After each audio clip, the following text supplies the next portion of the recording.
السلام علیکم ورحمۃ اللہ وبرکاتہ۔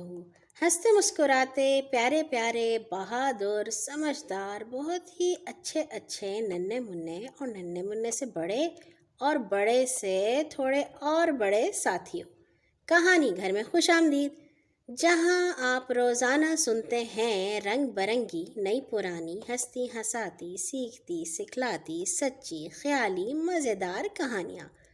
اور کہانی سننے سے پہلے سارے کام اچھے طریقے سے مکمل کر لیتے ہیں، یعنی کہ اگر اسکول کا کوئی کام ہے اور اگر کسی بڑے نے آپ کو کچھ کہا ہے اور اگر آپ نے کسی کی کوئی مدد کرنی ہے، کسی آپ کے بہن بھائی کو یا دادی کو یا دادا کو یا چچا چچی کو آپ کی مدد کی ضرورت ہے تو وہ آپ نے کر لی ہے، اور آپ نے نمازیں بھی پڑھ لی ہیں اور آپ نے قرآن کا سبق بھی پڑھ لیا ہے، اور جہاں آپ بیٹھ کے کہانی سن رہے ہیں وہ جگہ اچھی طرح صاف ستھری ہے اور ہر چیز اپنی جگہ پہ رکھی ہے۔ ایسے نہیں کہ آپ نے اپنے سارے کھلونے اٹھا کے اگلے کمرے میں پھینک دیے اور اپنی جگہ صاف ستھری کر لی، پورا گھر صاف ہونا چاہیے۔ چلیے آتے ہیں آج کی کہانی کی جانب۔ آج کی کہانی ہے سورۃ بقرہ کی، اور ہم شروع کرنے جا رہے ہیں تیسرا سپارہ۔ سورۃ بقرہ کچھ تیسرے سپارے میں بھی موجود ہے۔ تیسرے سپارے میں سورۃ بقرہ کا ایک حصہ موجود ہے اور باقی سورہ آل عمران موجود ہے، وہ ہم بعد میں سنیں گے آل عمران کون تھے، مگر کہانی جو ہم آج سننے جا رہے ہیں وہ ہے تیسرے سپارے کی پہلی کہانی، اور اس کا عنوان ہے بادشاہ کے دربار میں۔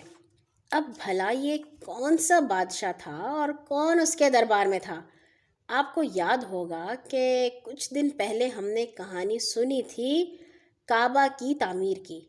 تعمیر کیا تھا حضرت ابراہیم علیہ السلام نے، اور اللہ تعالیٰ نے کہا تھا کہ ابراہیم جو ہیں وہ ہر امتحان میں بالکل پاس ہو گئے اور ان کو 100% نمبر ملے ہیں۔ اب اللہ تعالیٰ ہمیں آہستہ آہستہ بتا رہے ہیں کہ آخر وہ کون سے امتحان تھے جس میں حضرت ابراہیم علیہ السلام پاس ہوئے تھے۔ چلیے، حضرت ابراہیم علیہ السلام جہاں رہتے تھے وہاں پہ ایک بادشاہ حکومت کرتا تھا، اس کا نام تھا نمرود۔ اور یہ تو آپ جانتے ہیں کہ حضرت ابراہیم کے جو ابا جان تھے وہ بت بنایا کرتے تھے، وہ جو کہ بتوں کی پوجا کرتے تھے، ان کا نام تھا آزر، اور وہ بھی اپنے بیٹے سے خوش نہیں تھے۔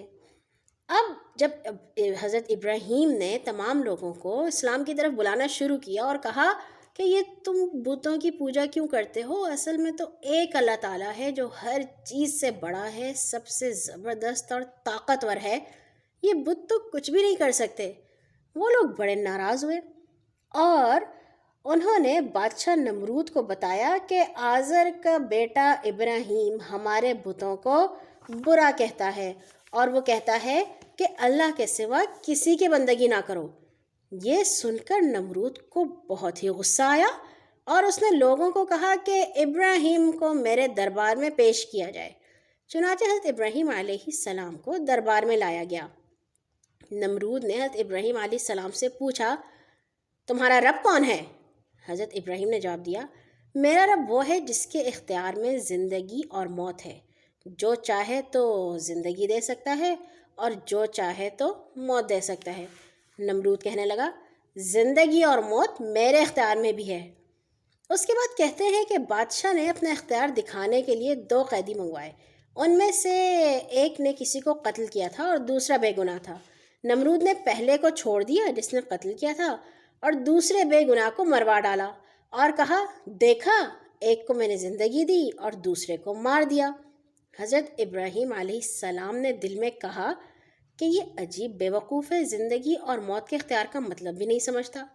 پھر انہوں نے بادشاہ سے کہا، اچھا، اللہ سورج کو مشرق سے نکالتا ہے، تم ذرا اسے مغرب سے نکال کر تو دکھاؤ۔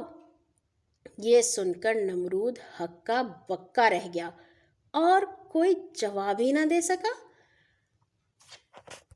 اب جب اس کو کوئی جواب دینا ہی نہ آیا تو اس نے حکم دیا کہ ابراہیم کو قید کر دیا جائے۔ چنانچہ وہ 10 دن تک قید خانے میں رہے، پھر بادشاہ اور اس کے وزیروں نے فیصلہ کیا کہ ابراہیم علیہ السلام کو زندہ جلا دیا جائے۔ قوم کے لوگوں کا بھی یہی فیصلہ تھا۔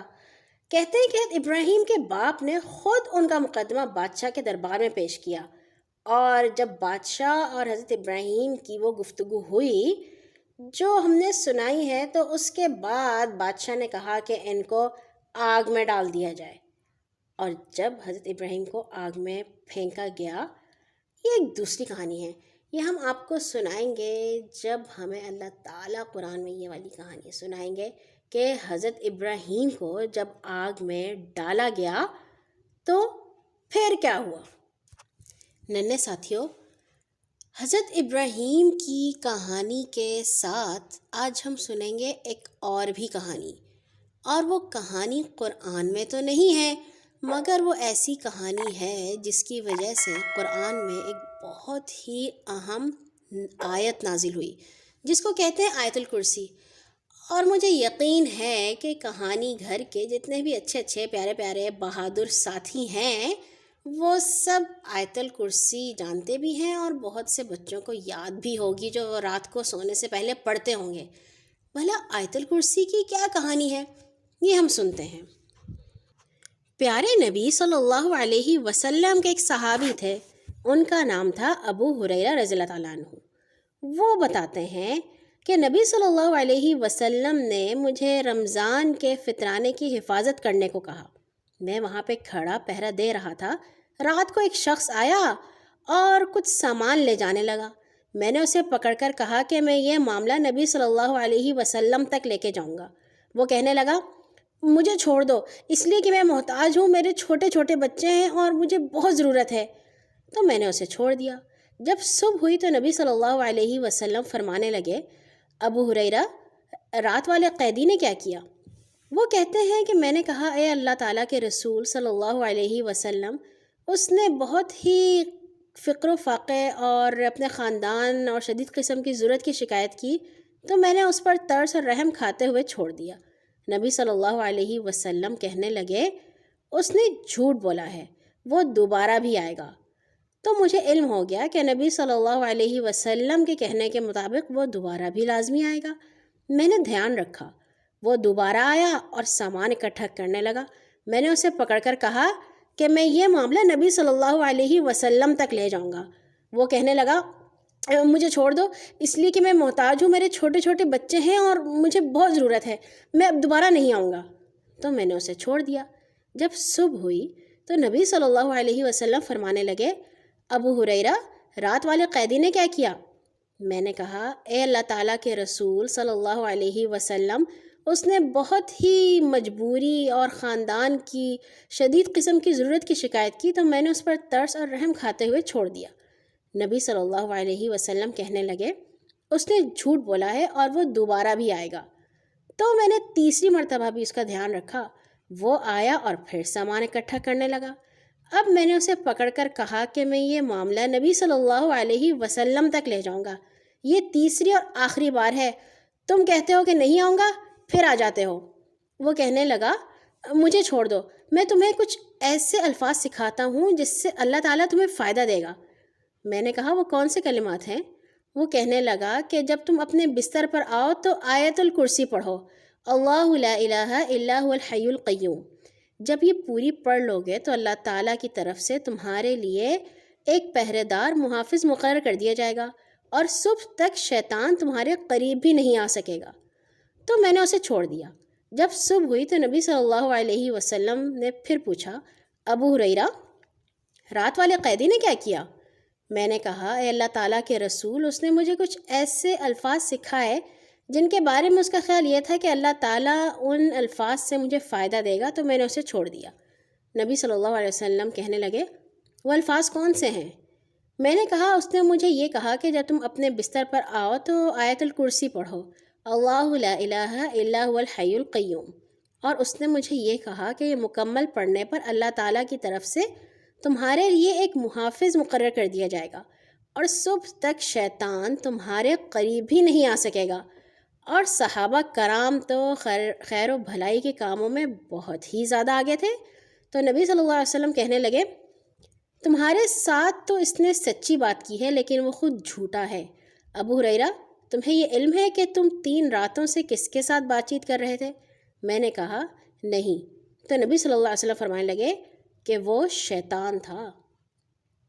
دیکھا آپ نے، شیطان جو تھا اس کو نبی صلی اللہ علیہ وسلم سے اتنا ڈر لگتا تھا، اس نے کہا کہ بجائے کہ میں ان کے سامنے جاؤں اور وہ مجھے ڈانٹے، اس نے سچ بات بتا دی۔ اس نے کہا اگر آپ یہ روزانہ رات کو پڑھیں گے آیت الکرسی تو پھر میں بالکل بھی اس کے پاس نہیں جا سکتا، میں اس کے قریب بھی نہیں ہو سکتا جو رات کو آیت الکرسی پڑھ کر سوتا ہے۔ دیکھا، یہ تھی ایک جھوٹے آدمی کے سچ کی کہانی۔ شیطان تو جھوٹا ہے نا، لیکن ایک بار ہی اس نے سچ کہہ دیا تھا۔ تو مجھے امید ہے کہ جو کہانی گھر کے اچھے سے ساتھی ہیں وہ آیت الکرسی یاد کر رہے ہوں گے، اور کافی بچوں کو یاد بھی ہو چکی ہوگی۔ اس بار رمضان میں آپ سوچ لیجئے کہ آپ نے کوئی رات ایسی نہیں گزارنی کہ آپ آیت الکرسی پڑھ کے نہ سوئیں، ٹھیک ہے؟ کل آئیں گے ایک اور نئی کہانی کے ساتھ انشاءاللہ۔ سونے سے پہلے اپنے لیے اور تمام مسلمانوں کے لیے دعا کرنا مت بھولیے گا۔ اللہ حافظ۔